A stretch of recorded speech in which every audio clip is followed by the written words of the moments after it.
I saw the bad one. From your love for Jammies, make it hear you.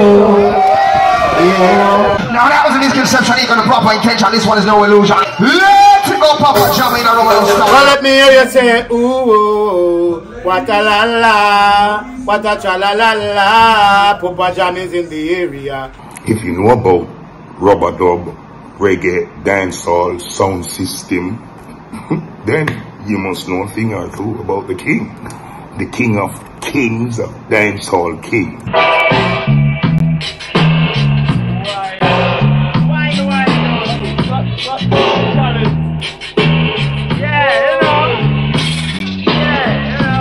King Jammy's and King Jammy's Superpower. Please make some noise if you know what I'm talking about. All right, yeah. You heard him doing his thing last night by the side of the stage, juggling classic rhythms that have been playing since my very first time falling in love with reggae music. I'm joined on stage by Jammy's son, Baby G, also a very important producer in his own right. Please make some noise. Thank you. Good night to everyone.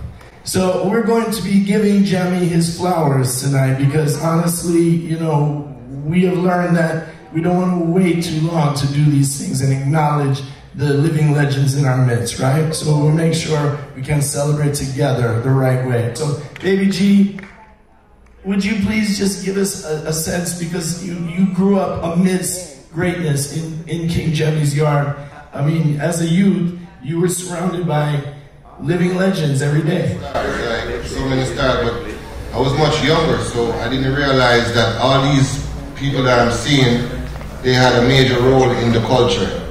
So since I've grown older now, I start appreciating and seeing them and be more loving, like, you know, as like, you know what I'm saying, as a fan, you know, because I was there when everything was being recorded, when most of the things was being recorded. Like who was in Johnny Osbourne, right? Johnny Osbourne, Tolo T, you have Juna Delgado. Oh wow. Jokes. Yeah. And many more. Admiral Bailey. We could name so much more. Bounty Killer. Yeah. Capleton. You know, all of those guys. Was it inspiring to you? Were you interested in what was happening? It was more than inspiring because, as I told you, I was a child back then. So seeing them, I was always wondering to myself, what are these guys doing? What is my dad doing? Because most of the time my dad was always working. You know what I'm saying? So he didn't really spend that much time with us like as some other father would spend, because he's busy trying to set things for us. You know, because we're from Waterhouse, that's in the, like a ghetto in Jamaica, you know, lower class. So he had to work his way out. And for him to do that, he had to like focus and be, you know, very serious and passionate about what he's doing. So he did that. So me growing up now, I saw that it only molded me to be, you know, only molded me to strive for greatness. And I've done that to a point. To a point, I would say, I mean, that song that Stephen and Damian do every single cruise, from jungle to Reen. And even Bounty came and did songs that I did, and Jack Hero when he was working. Many artists, you know, I produced many artists along the way, you know, but it all started from seeing my dad doing this thing called reggae music, dancehall, and then growing older to realize that this is what my dad created, or this is what he helped, you know, push to a next dimension. It only allowed me to just strive, you know what I'm saying? So he's a mentor and a role model for me. And it's a pleasure to be in his son, you know what I'm saying? Would you like to just say something to your dad, just to reflect on this moment? Honestly, on your birthday, by the way. It's your birthday today. Yeah, of all things. Yeah. You see, big up. Sing it out. All right. Thank you. Yeah. So basically, what I'm saying now is I do it every day to my dad, you know. He knows that I love him and I cherish him. You know, the other day he went through an ordeal where he did a triple bypass. And it was very sad, but he pulled through and everything is great now. He's back now and he's performing and everything. So, Dad, I love you, and, you know, more life, more health, more strength, and, you know, everything you deserve you should get, you know what I'm saying? So, you know, love you. Thank God for that. Thank God. Alright, so without further ado, can we please welcome to the stage the King Jammy himself. Make some noise. Take that microphone. Respect energy. Yeah, and happy birthday one more time. I must say something before you start the interview. I mean, wish her first. Take time. Don't rush. Don't rush. Yes, man. Yeah, King. Day another place. I'm just sure it's too perfect. Take a moment. No rush at all. Yeah, I've worked all my life for my children. Both my wife and me, you know. We worked very hard. It was like a family at my studio, 30th and Dusha Road. I'm alright. Yes, a little emotion is only right, only appropriate. Yeah, it's real, you know. Yes, I feel that. So we did a lot of work, and it was like a family reunion, family place. Whenever the artists came, my wife used to cook for everybody, and I was the man who used to do all the recording, and you know, they were kids, you know. They were kids, but we grew them well. So they follow my footsteps in the music industry. And all of my boys, 4 of them, are all producers, engineers, musicians. You know, they never leave the music for 1 minute. They must have caught that love that you had for this music. And we've seen it live on the cruise. I mean, there's a photo back here. That's you having a joy with Damian Marley and Shining. Yeah. One of the best things about this cruise are the unplanned, spontaneous moments that your sound system makes happen. What is it about that live dancehall excitement that... Well, you see, what I do when I come on the cruise or when I do tours in Europe or anywhere in the world, I don't play records, you know. I play multi-track and mix like when I'm in the studio mixing. You know, so it's a special event for me and my son. And for you to do that, you must have to know your work good, because every song comes with a different EQ. So you have to be ready to change as quick as Jamrock can find the song. You know what I mean? So that sort of work comes in very serious to me, because sometimes I'm there, you know, doing a rhythm and Jamrock say pull up, and there comes an artist to do a version live. So I have to be, you know, very efficient and EQ it and balance it the right way. I was observing you at the mixing board last night. Yeah. You got to concentrate. Yeah, it's not just plug and play. You're really, you know, we're watching a master at work. Oh, with the experience that I have in this business, you know, everything comes natural to me right now. You know, I don't really have to bother or worry about what I'm going to do. I just get the job done. Baby G mentioned that, you know, growing up in Waterhouse, you were not, let's say, on the sunny side of the street, right? It was not always the easiest road, but you have made that street and that community very proud. Yeah, what we did, like, we maintained our dominance on our road, because we were the people that were bringing strangers into the community, making money spent to the small shop, the little fruits man, the herb man, everybody in the corner, you know what I mean? Beggars are there to want something from the artisan. So we were the people who were doing that, so they respected us very much. You know, they didn't bother us at all. And your studio wall was always immaculately painted in pretty colors, and, you know, it didn't look like a ghetto when you look on that wall there. Yeah, but if you see now, it's different now, because what really happened, we just constructed our museum. It's not completed yet. Okay. You know, we're new buildings around and all that. Yeah, so it looks a bit different, but it will come back to the original stage next year. All right, we're looking forward to that. Nesta, can you just circle us through some of the photos, because we're going to reminisce while we're sitting up here Now this gentleman King here, Tubbies. King Tubbies. Make some noise for the dubmaster, King Tubbies.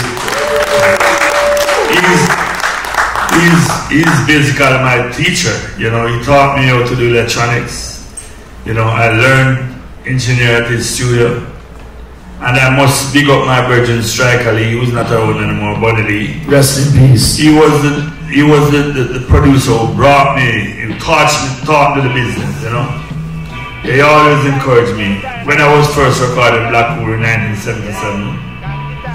Most of the producers in Jamaica used to criticize the group Blackwood. Oh, they sound like Arabian singers. They don't sound like reggae. Arabian. So yeah, what they used to say to me, Jammy, don't watch nothing, you know.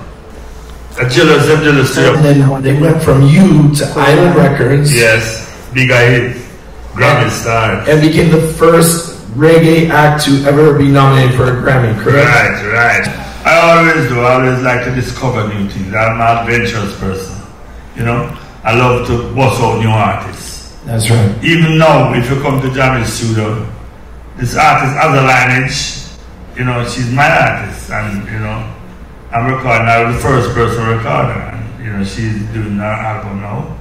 And a lot of young artists are there now. You know. Yes. So this picture I always love. I love that T-shirt, King Jenny's Superpower with the crown on top. You know, that was designed, the first tour I toured New York, that was in 1987. Wow. I toured New York. Sabo took me to New York, and that guy, man, I tell you something, I miss him so much. He brought us to New York.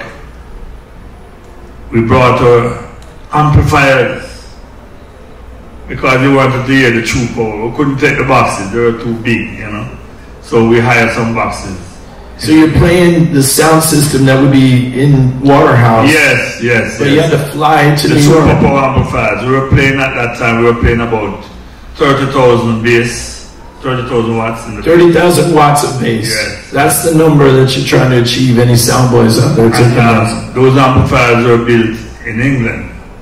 It was built locally, you know what I mean? Why did you go to England to get them? What is better about the English amp? Back in the days when I used to build amplifiers, we used to get all the good parts from England, like, you know, transformers, wine in England, and proper parts, you know.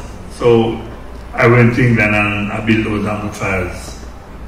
We took them to New York, and believe me, when we stripped the boxes in New York and those amplifiers, they would walk from the wall, come in the middle of the hall. Vibration. Yeah, vibration. Move them right in the middle of the hall. So the speakers would walk. Yeah, the boxes. So they have to put things underneath it to stabilize them. To make sure it didn't, Yeah. All right, I've been feeling those vibrations on the ship. Nesta, can you just run one of those clips from one of those live sessions that go on the boat from time to time? 12:15.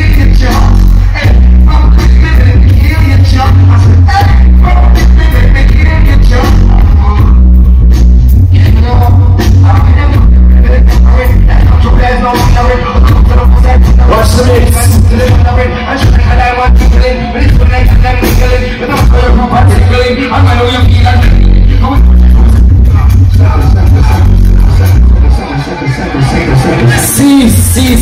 That's enough. The bass like the round and heavy. That's how you build them, round and heavy, right? Yeah. So this is a view of your office, and I noticed there's a number of trophies on the shelf behind you. Do you remember what those trophies were for? Well, one of those trophies, the one to your left, the one on top of the equipment there. Yeah. That was the King Tubbies trophy that I won in Sunsplash in Montego Bay. Oh, wow. That was in 1985, I think. Okay. Yeah. And was that a big moment? 85, that's pretty early. Yeah, but we've been winning trophies from way back. Okay. And if you see my trophy collection now, you know, you would say the stage couldn't hold it. Well, that's why you have to build a museum, I guess. Yeah, that's why I'm building a museum. One of the reasons why I'm building a museum. Okay. Yeah, but I have other things like my first mixing board, the slanting machine, all those things. I don't want to let out too much secret now. Okay, we'll hold it down. Yeah, we'll hold it down. Yeah. When you visit the studio at the museum, you'll get to see everything. And you're really making Waterhouse a tourist destination, which is a fantastic thing. Definitely. I'll tell you something. I got about 3 busloads of tourists came there just before I leave to come on this cruise, yeah. Really? Yeah. They just wanted to see the building. It's not complete as yet. Just wanted to see the buildings inside my main recording studio. All right, Nesta, keep it moving. This right here, now what are we looking at? That is a musical weapon, is it not? Can you just explain for people? I think we got a pretty cool audience, but what is a dub plate for those that's just catching up? Well, dub plates, you have dub plate specials and you have dub plate mix. Specials are, you know, music that a sound system would have its name mentioned in it, and if it's a clash, you would say kill another sound or whatever, musically. But ordinary dub now is like rubber dub music, like I mix King Jammy's Destroy the Virus with dub. That's my last dub album. What is it now? King Jammy's Destroy the Virus with dub. Destroy the Virus with dub. We're talking about the COVID-19, you know. Yes. That's the name we gave it. And it's a good seller, dub album. I believe it. I believe it. Now, when we're talking about dub anthems and killing sounds, I think we need to mention Johnny Osbourne. Nessa, do you have a little message from Johnny? But me you say, ooh, what a la la, what a cha la la la, Papa Jammy's in the area. You don't know Johnny's gonna dance on that part. I say that. Papa Jammy does say them are honor you. So it's an honor to be honored in an honor with you. Okay, so I'm giving you up the ship tomorrow in my.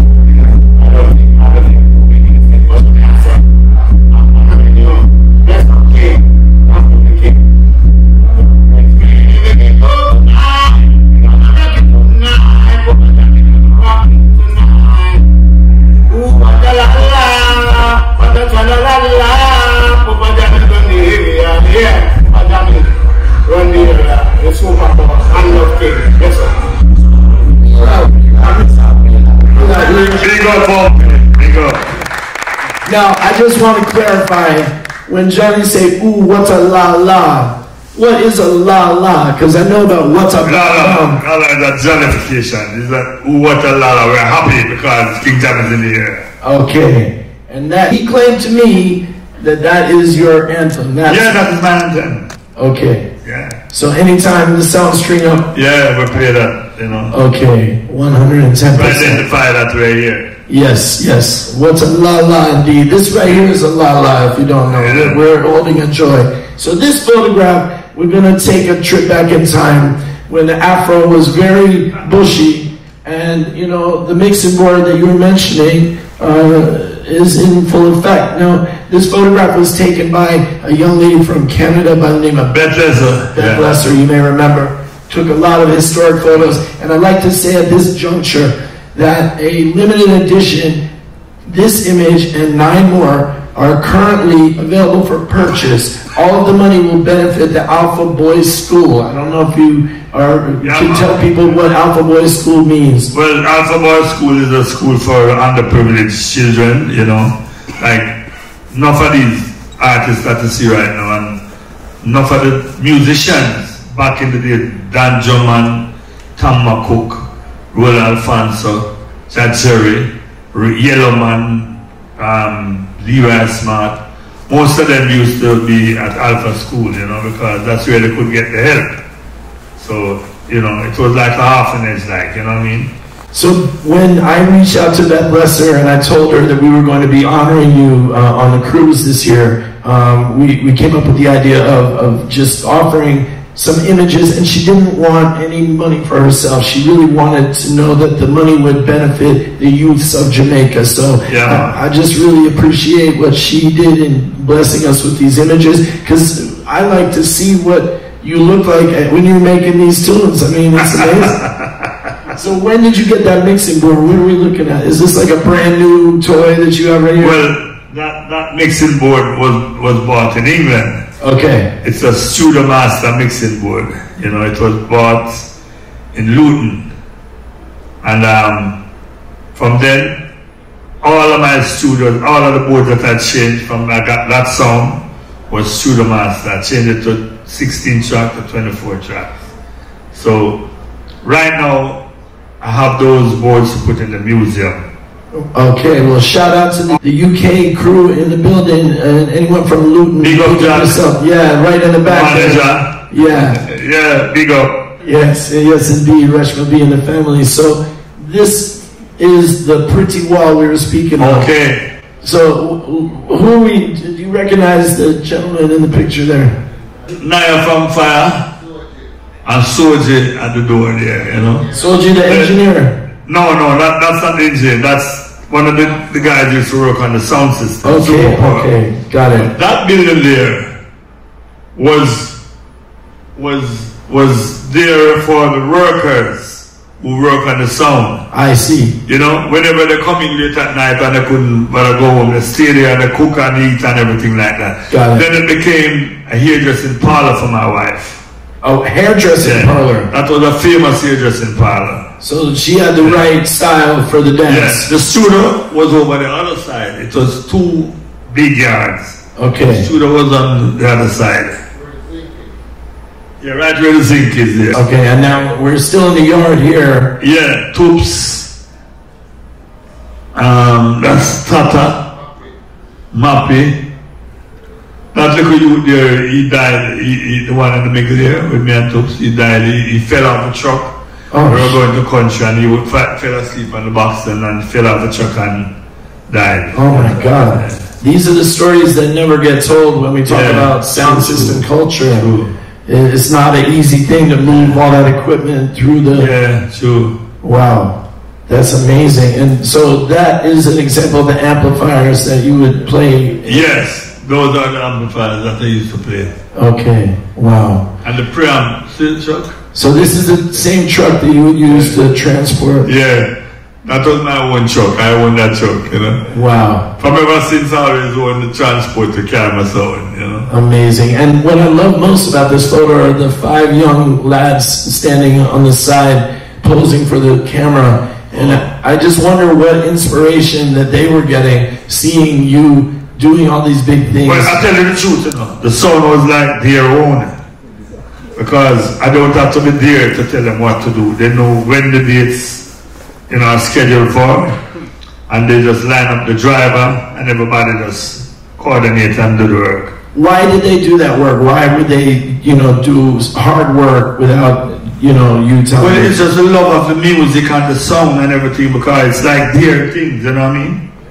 They're very proud.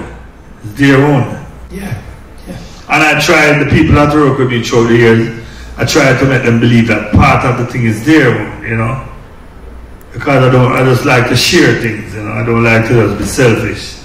So if you make a person, you know, a part of what you're doing, it's more important for him to do. That is a profound concept and one that I hope can be passed on to future generations. Yeah. Very important. Nesta, could you just run the Dean Fraser shout out, please? Hey King, how are you, man? How are you doing? Right now, we just want to pick you up. We want to tell you that you have been one of the best things in reggae. You have blessed us with great music, great dancehall music, and great music in general. We just want to say long live the king. You know, Dean Fraser said that right from the heart, you know. Listen, love your brother. All right, yeah. Round of applause for Dean Fraser. I'll tell you something about Dean. Yeah. Thank you. And Dean Fraser, you know, Boomshots was one of the first album, you know, that Dean Fraser made, and it was for me. Yes, I'm familiar with that. Yeah, I used some of the famous rhythms from the 80s and have it blow on it. He himself was blown away when he did it. Really? Yeah, he didn't expect it to come out so good. Well, it's a masterpiece, and it brings to mind something that I want to mention is that a lot of people identified Jammies as the producer who brought in the computer rhythm and, you know, sling tang and all of that, and there is some digital aspect to what you do, but you had a great sax player like Dean Fraser who played with Bob Marley and Dennis Brown over your computer rhythm, so there's a human element to everything you do. Yeah. All the musicians in Jamaica played rhythm for me. Stan Robbie, you know, was before Steel and Cleavey. And all the water pumping was a big hit before, you know, Sling Tang. Right. And even the first #1 song I've ever had in the world, in England, was a song by Junior Delgado named Love Tickles Like Magic. What? I don't think you know that. I do not know that. But #1. yes, on the Black Echoes chart. I made that rhythm for Black Uhuru. Okay. You know? And Junior Delgado heard it and sang the song. It was a lover song. I'm going to do my homework on that. Yes, Love Tickles Like Magic. Wow, all right. There's more stories to be revealed. Half the story has never been told, I've heard. So this right here I love because the sign says, idlers keep out. The idlers are the people who come there to interrogate the artists, you know what I mean? Who come to beg the artists inside their workplace all the time. So I make sure they are kept out, not to disturb, you know what I mean? Because when a person comes to work, he likes to work in a good environment, you know. If he gets, you know, and the hustle is not good for the brain. It mess up your whole vibe. Yeah. And reggae music is all about a vibe at the end of the day. Yes. All right, so let's keep it pushing. Who are we looking at here? What's going on here? It looks like the studio gate is... That's Jam 2 and Mello. Mello Jam 2. That's one of our neighbor's son. Okay. I would love to have that picture though. Tell you the truth. Say no more. It's done. But how did Jam 2 get the keys to the gate? He just carried the keys around with him at this age? Probably he just took up the keys when I put it down, you know. Okay, all right. Because I was wondering if he was unlocking the gate at 8. Was he about 6 years old, maybe? Well, you know, Baby G was the one that used to follow me all about. Baby G was sticking plaster to me, you know. Yeah, man, if I move around him, come out the car and peep at me. So one day, I was going to the bathroom to have a shower. Okay. Because we used to live same place in Waterway Studio. Right, the studio, your home, everything, the hair salon, it's all right. Yes. There. Okay. And Baby G insisted that he want to come on. Dad, I want to bathe me. So I said, okay. So I was bathing him today, and on the soap water went on the tile. And while I was washing him off, he slip out a man and drop and lick him head back, man. Oh gosh. He was crying all the time and swell up, you know. Sorry, Baby G. Yeah, man. He was always trailing me and following me around the studio, around the house. But that's the type of family affair that man, all my children are very close to us, you know. You know, we grew them up in a close environment and, you know, teach them the right way. That's what I'm talking about. All right, this is the man. Johnny Osbourne. Yeah. Bumpy. Yes. Bumpy. Yeah. So how did you first link with Bumpy? Because I know he was singing for Studio One. He was singing for a lot long before that. I don't know if you know that, but we used to be in Canada together. No, I didn't. I used to live in Canada. Okay. I went to Canada in 1970. Okay. Right? Yeah. And we link up when I'm Bumpy and Curtis and all, we form a little alliance group and thing. And I had a sound in Canada, a sound system. So whenever I played in Canada, Bumpy and all, and Water was bridging them, and you know, used to be there. So from that to start Spark. So in 1975, I told Bumpy that I was coming to Jamaica because now really going to Canada for me. So I go back to Jamaica because Tubby's was my virgin when I grew with. You know, Bonnie Lee was my next friend. So I said, well, I'm going to go produce, you know. Canada for me, I work.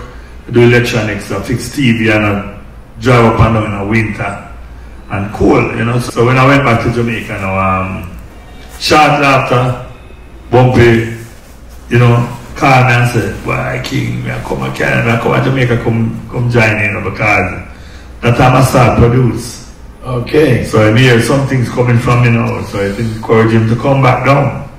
So Bumpy came down to Jamaica and joined me. He was at the studio every day. My wife used to cook. Apart from that, you know, Bumpy and my wife is some kind of family, you know. Oh, really? Yeah, they are relatives. Yeah. Okay. So he used to be there every day, you know. Drink carving pipe, just smoke a milk pipe, and you know what I mean? Just be happy. What is the name Bumpy? Bumpy because I'm short, like a bump. He was even shorter than that too.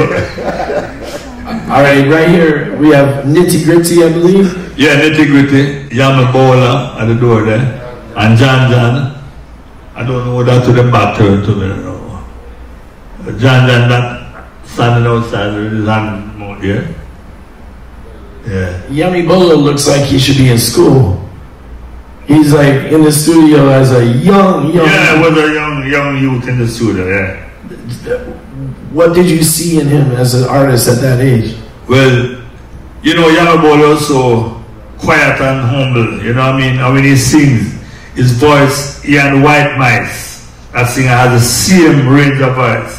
So I always admire them voices. Yeah, we know the records, but I mean, to see him there, he looks like almost a child. Yeah. Yes.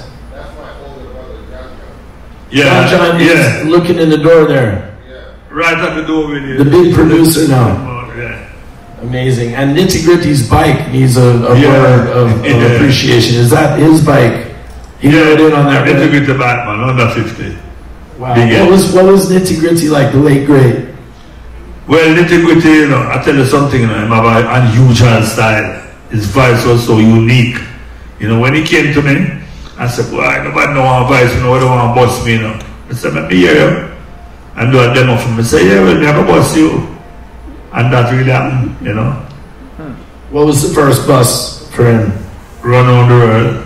Yeah. And then Street Reggae Music. And the rest come after. Hogging a Minty and I tell you, man. all them too. Street Reggae Music was entered the British chart, you know. It entered the British chart. That was a big seller for him. It didn't go up for, you know, far in the British chart, but it entered the chart. That's big though, that's big coming out of Waterhouse. Yeah. Alright, let's keep it moving. What else we got? Okay, now, this is... I mean, is there anybody cooler on the planet than that singer right there? I mean, look at that pose, look at that swag, the gold rings, the shades. He was so cool. So cool. The bandolero. Yeah, man, I tell you. He always have manners and everything. That time true, you know. You know, respect our manners, you know. And original lyrics. Original lyrics. He loves to write.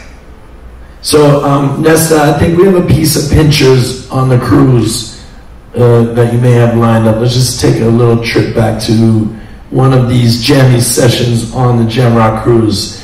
If you could press play on that, Nesta.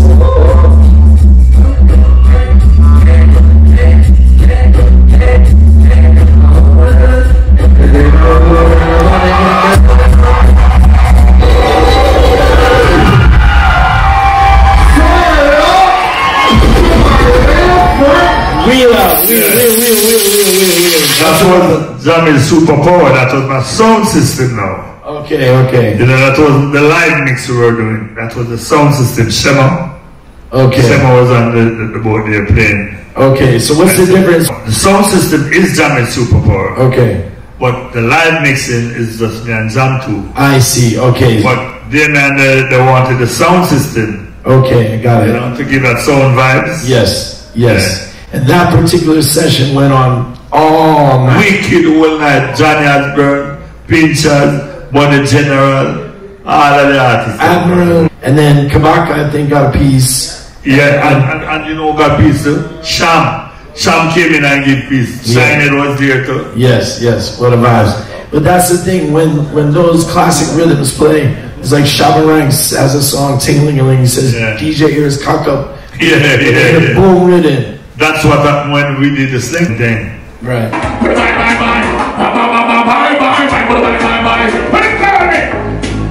belly man, big belly man, big belly man, big belly man, big belly man, big belly man, big belly man, big belly man. I had to write that song. So that's why I thought those lyrics in it. I call the names like Pupa Shelley, my big belly man, Charles Pang, my big belly man, King Jammy, my big belly man. That was the part I helped him with. You know? Now, today everybody wants to get the rock hard abs and, you know, get fit in the gym.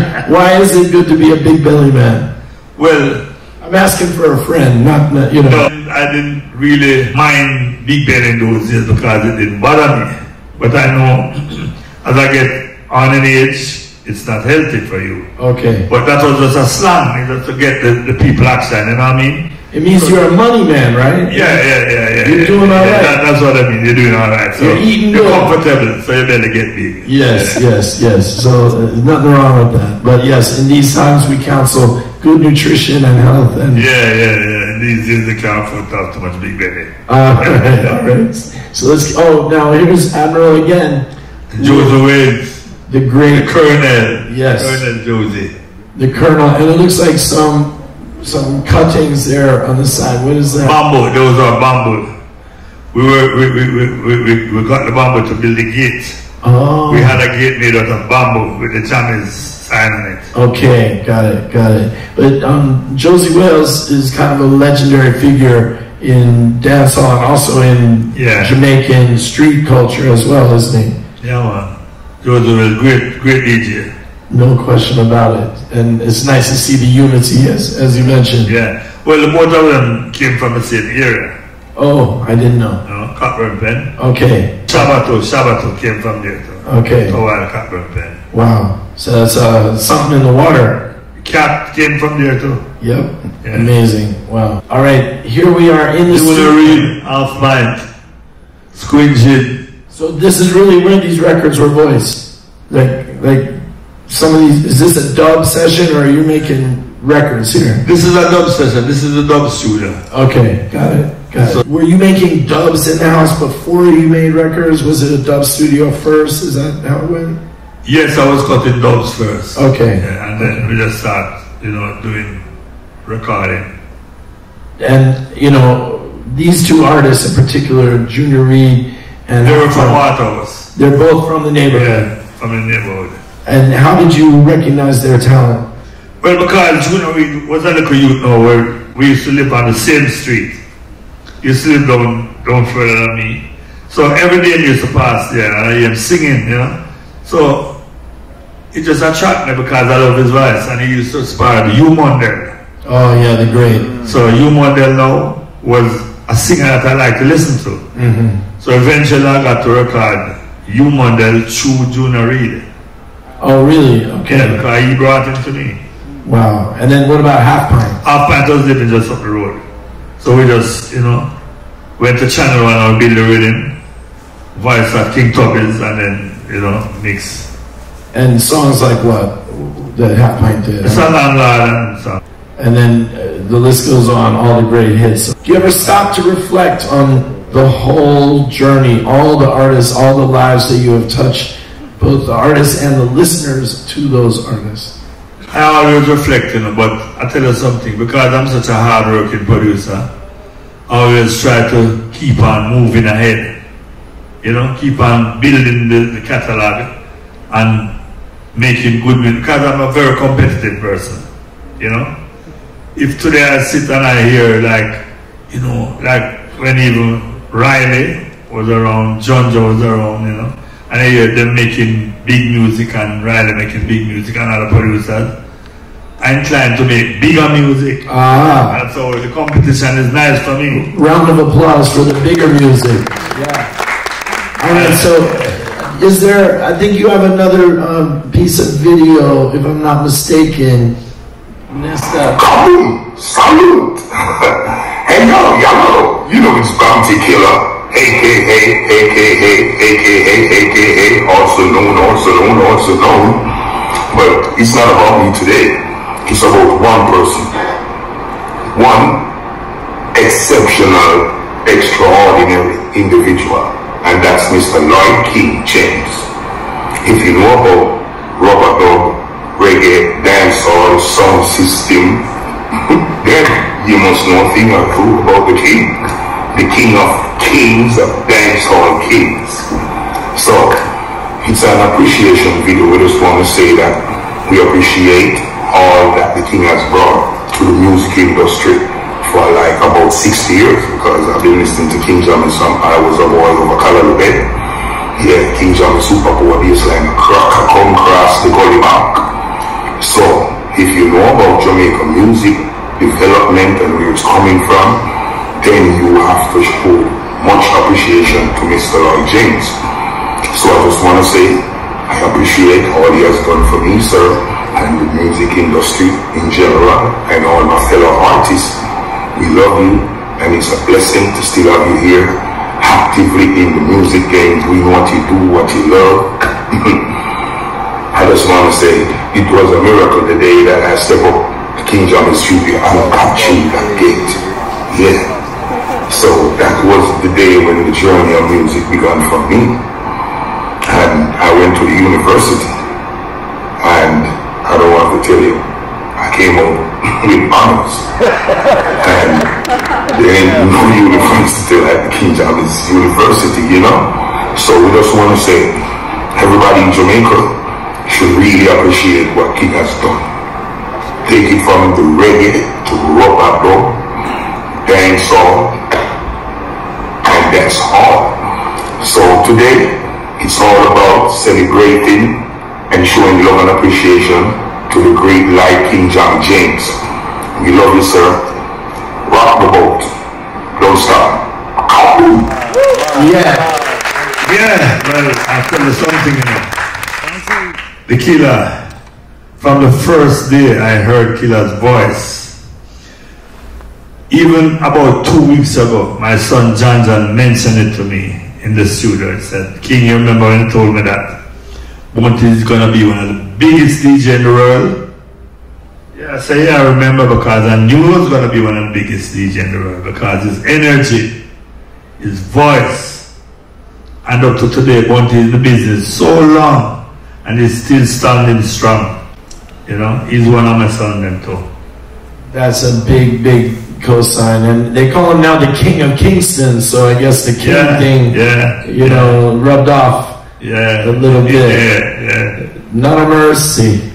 And when we talk about, you know, Bounty Killer, I think we also have to mention that the thing that you said a while ago about not being selfish, about not keeping it all to yourself and trying to spread the blessings around. Look at all of the artists that Bounty Killer has bust after he got his diploma from that was part of his learning, you know what I mean? Not to be selfish, share. You know, we have to make it bigger. That's the only way we can have next generations and generations coming in the music. Elephant Man, Movado, Vibes Cartel, I mean the list goes on and on. Yeah, it's an amazing legacy, and you know, I think he is following in your footsteps in a sense. Definitely. So, you know, enough respect to you, King. Thank you very much. This is a long overdue tribute, and it's my honor to share this moment with you. And you know, I just wish you to keep playing and keep spreading that positive energy around the world. And I'm feeling very honored to be here too. And as you can see, my sons and close friends and, you know, people who come to me for advice will keep it spreading. That is what it's up. I see a hand raised in the audience. This is your chance to speak, so what do you want to ask? I have a whole heap of questions, you know. Yeah. I will start with this one. So, first of all, big up to yourself, King Jammy.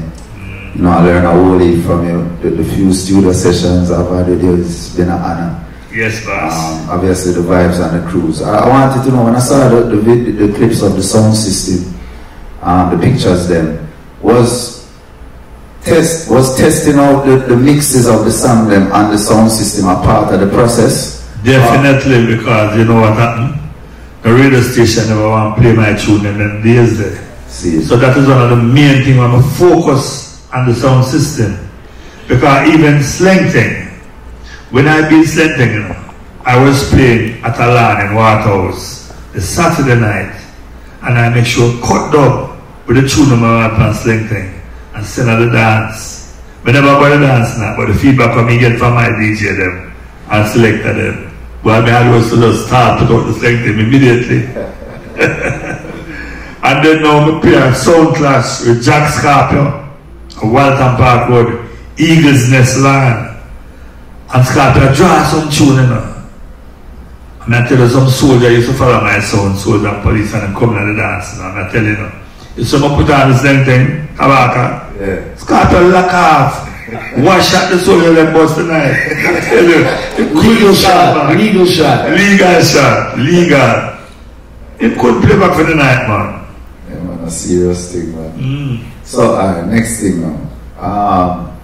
The dub studio different from the recording studio. What was the thought process with, like, you want to dub them sound different from the recording them, or you try to get them as close to the recording them, or what's the approach? I want to tell you something. The first dub studio was inside the same studio with the recording. Okay. That was dub and recording. But let me tell you how we used to cut dub now.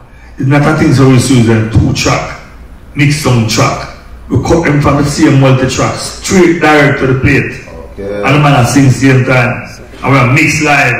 So the creation, we want something sound different. Unique.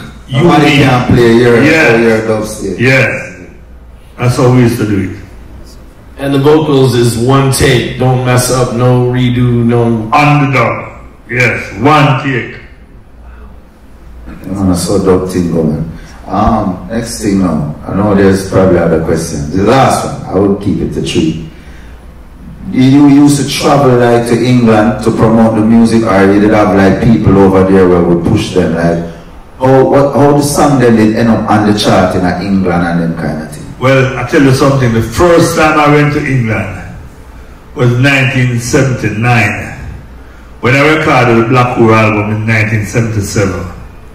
Bonnie took me to England. I used to cut dub at King Tubby. That time I was at King Tubby's studio. I used to cut dub for other sounds in England at King Tubby's studio. So Bonnie said to me, "But Jammy, you cut a whole part dub for Fat Man and make him send a ticket for you, man, and you come to England with me with the Black Hole to come do a business." So I went with it. Fat Man sent the ticket for me. And I went to England, you know. And he took me to Count Shelley. And Shelley said, "Why, Jude, it's LP a bad, you know." I did the Travelers album, the Wayne Smith album, and the Black Hole album, and the Purple Man album. So Shelley was interested in the Black Hole album. So we did that. So them days the money small, you know what I mean? Yeah. The money never covered the cost to make the album, but we want the tune to come out, you know what I mean? So when we came over next producer or distributor named Starlight. So I said, "Alright, I will give some equipment for the rest of the thing that we have." So I take the equipment because I want to build my own studio, you know? So that's how I started my own studio. Got some equipment for the production, and then start sending the money come and we get the artists and all the thing. But true, we go up and I said neighborhood, nobody never thinks that Jammies are skank them or rob them or anything like that, you know. They just have believing and have faith, you know. So that's how it's going on the first round. Makes sense. Well, I mean, that's still give thanks, man. Give thanks. Respect. When you see the Bounty tribute, like cool about Wash, you know. Yeah, man. Yeah, man. Ladies are really love them, man. And I want to tell you, Bounty make a big effort to make sure that reach in time and really emphasize that they want to pay tribute to you on this day. Anybody else? I know that we have a filmmaker in the building right after we finish here. All right, go ahead.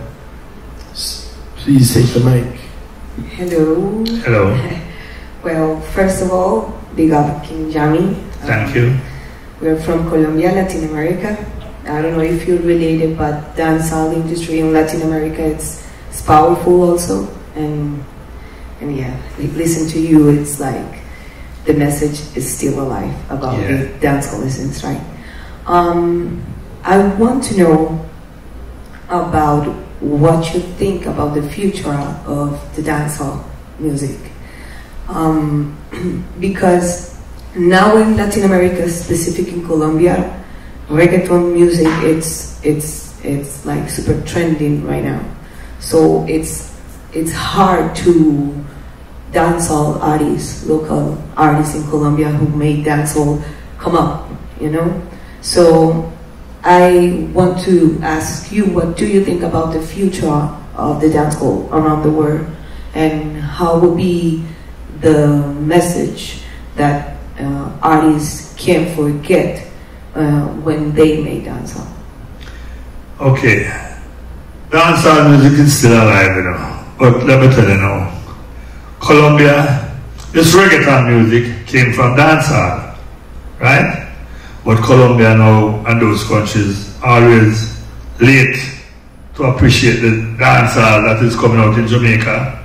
They always get the older things, you know what I mean? So, what I think, some of the producers in Jamaica are not the traditional dancehall producers. They don't produce the dancehall the way it used to be back in the days, which you couldn't expect it to be one way at a time.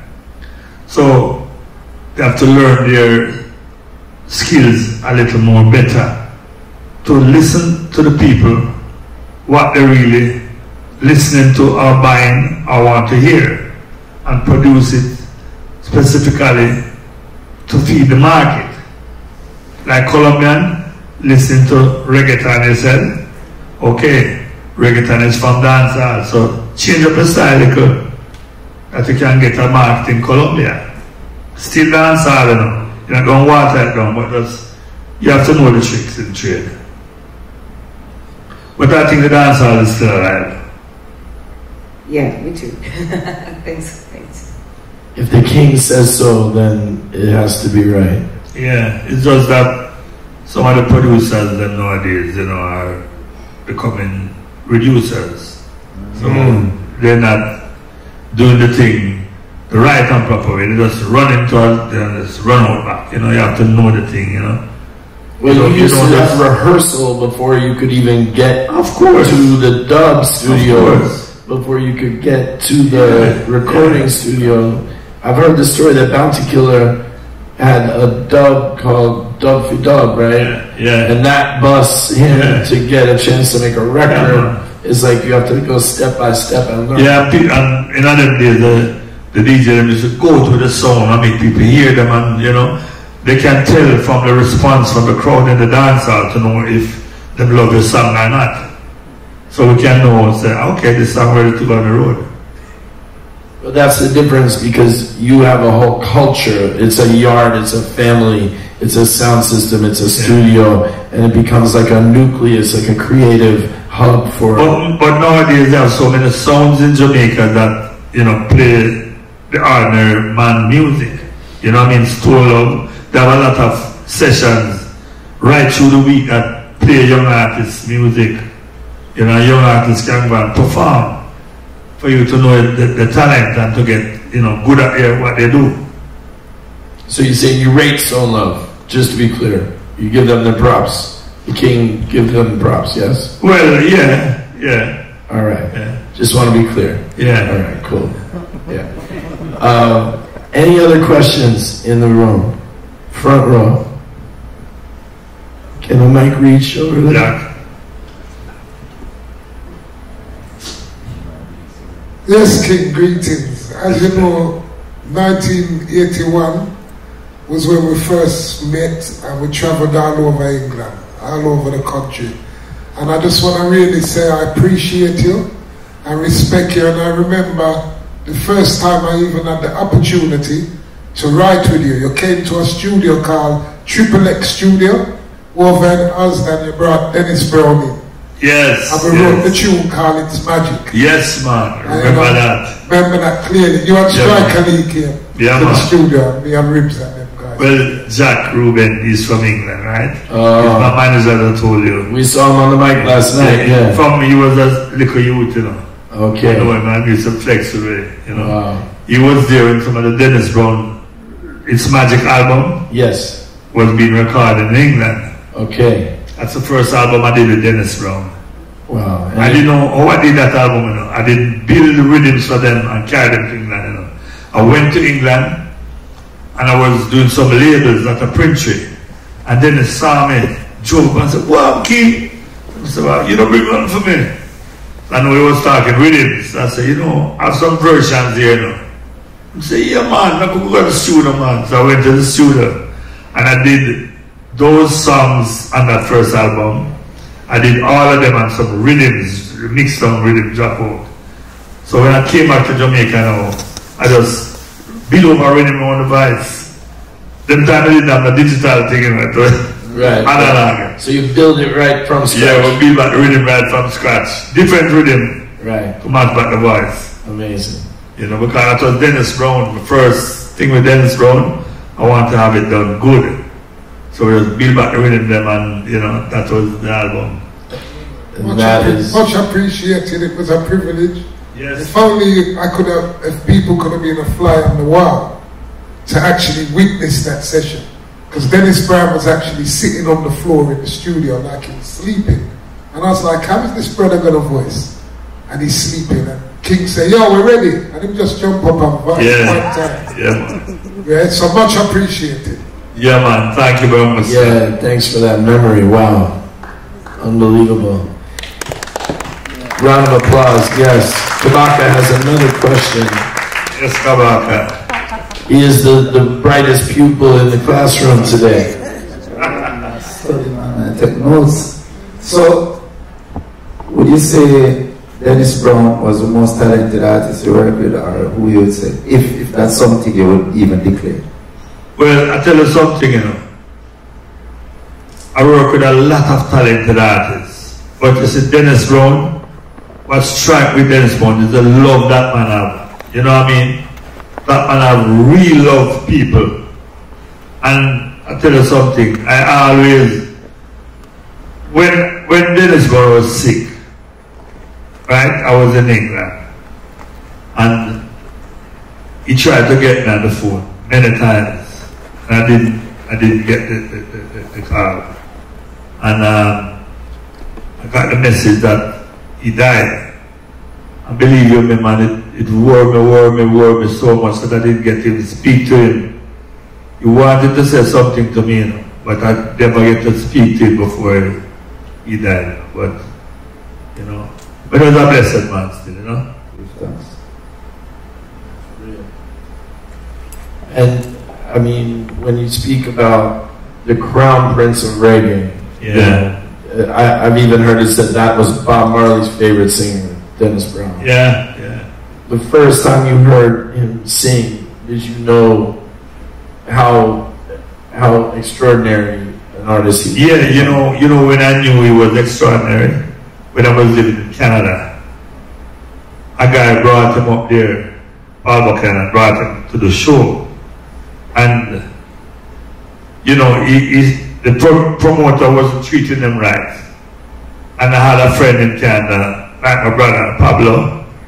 We all get together and rally around Dennis, because Dennis Brown, Daryl Harrison, and Errol Dunkley. So, Scotty, we all rally around and got together and, you know, get some money and look after them, and, you know. So one day, when I was in Canada, one day I had a little basement that I have a little tape recorder. Dennis Brown said, "You know, I do something for you. I do something for you now." I was Jammy and called, you know. So he came to the basement and we did a little rough recording and a rhythm. It was my rhythm. It was when I Derek Harriott rhythm, you know. Yeah. So I realized that I couldn't release it or anything like that, and everything was tied up. It wasn't like now when you have different techniques to record. So I just had that and couldn't do anything with it. So, you know, I knew that from then, Dennis Brown's voice was special. Very special indeed. And, you know, as we're talking about the Crown Prince and the King, it's only a fitting place to wrap up this amazing session. Thank you for all of the musical works. You touched a lot of hearts and given a lot of inspiration to people in this room and all over this boat and all around the world. So thank you. once again. And I would also like to thank all the audience who are here now, and you know what I mean? Respect for turning up to hear what I have to say tonight. You know? Yes. Okay, thank you very much. I could literally sit there in Okabaka, same way. We could pull right up to the dock in the next 8 hours. We can just keep this thing going. We can do these stories all night long. So thank you for your time, and thank you for all your contribution that you've done on the ship for the last 8 years. Amen. Yeah. I make them motion this not dance funny corner. Double baby Jamrock on the day on the inner. Sleep on the inner. Shot through the inner, butterfly she the inner. I wish I should in the inner. Crystal Master, large up the inner.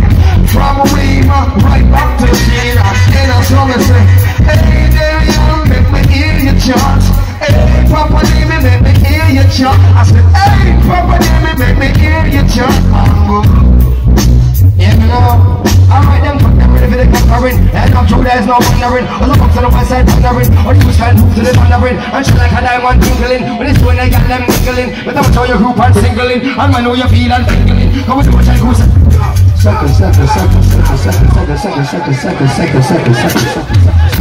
second on.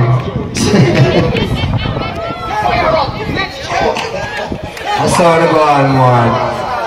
From your local pajamas, make you hear you. Now that was a misconception, ain't got a proper intention. This one is no illusion. Let's go, Papa Jammy, in a Roman style.